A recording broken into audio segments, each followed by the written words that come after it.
Hi viewers, இந்த செடியை தான் நம்ம கட் பண்ணி விட்டுருந்தோம். இது வந்து மார்ச் மந்த் எண்டில் நம்ம கட் பண்ணோம். இந்த மாதிரி பூத்து முடிச்ச உடனே. இப்போ அது எப்படி இருக்குன்னு பார்த்தீங்கன்னா, இப்படி தான் இருக்குது.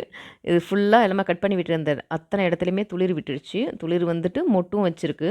ஆக்சுவலி நான் ஏற்கனவே சொல்லியிருப்பேன், நம்ம மல்லி சீசனில் செடியை கட் பண்ணி விடும்போது துளிர் வந்துச்சுன்னா துளிர் ஃபுல்லாக மொட்டாவே தான் வரும். ஸோ நீங்கள் பயப்படாமல் கட் பண்ணி விடலாம் பூத்து முடிச்ச உடனே.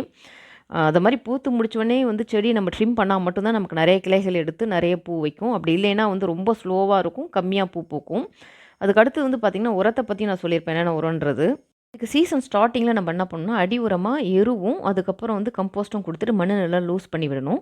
அதுக்கப்புறமா அரிசி கழுவின தண்ணி இருக்கு இல்லையா, அதில் வாழைப்பழம் தூள், பூண்டு தூள், வெங்காயத்தூள், கருவேப்பிலை, முருங்கைக்கீரை எது இருக்கோ அதெல்லாமே அரைச்சி போட்டு ஒரு 3 நாள் கழித்து எந்த அளவுக்கு அந்த லிக்விட் எடுத்துருக்குமோ அதே அளவுக்கு தண்ணி கலந்து அடி உரமாக 3 நாளைக்கு ஒரு தடவை தண்ணியாக ஊற்றி விடணும்.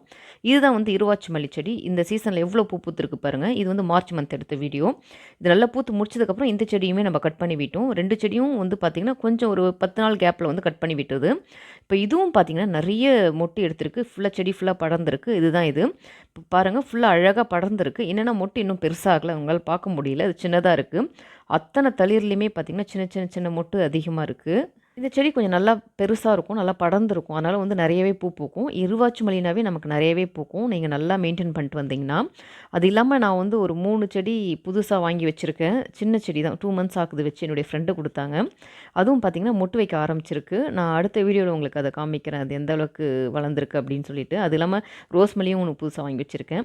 இப்போ நான் சொன்னேன் இல்லைங்களா, அந்த அரிசி கழுவின தண்ணி, அந்த உரம் தான் இது.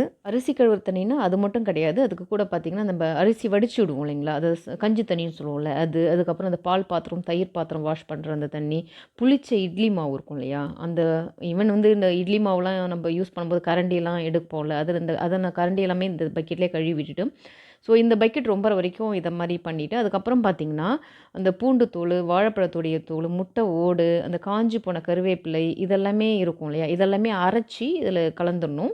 ஒரு 3 நாள் அப்படியே அரைச்சி கலந்துட்டு மூடி வச்சுருங்க. மூடி வச்சுட்டு 3 நாள் கழித்து ஓப்பன் பண்ணிங்கன்னா அது நல்லா நொதிச்சு இருக்கும். இதில் வந்து பார்த்திங்கன்னா அந்த காஞ்சி போன கருவேப்பிலை, முருங்கைக்கீரை இதெல்லாமே, வேஸ்ட்டான முருங்கைக்கீரை இதெல்லாமே நீங்கள் அரைச்சி இதில் சேர்த்துக்கலாம். அதெல்லாம் ரொம்ப சத்து செடிங்களுக்கு கொடுக்கும். அயன் கண்டென்ட் அதில் அதிகமாக இருக்குது. அது வந்து எந்த அளவுக்கு இந்த லிக்விட் எடுத்துருக்கீங்களோ அதே அளவுக்கு நீங்கள் வந்து தண்ணியை கலந்து இந்த செடிங்களுக்கு வேர் பகுதியில் ஊற்றி விடலாம். இது வந்து காலையில் இல்லைன்னா நைட்டு ஊற்றி விடுங்க. ஏர்லி மார்னிங் பண்ணணும்.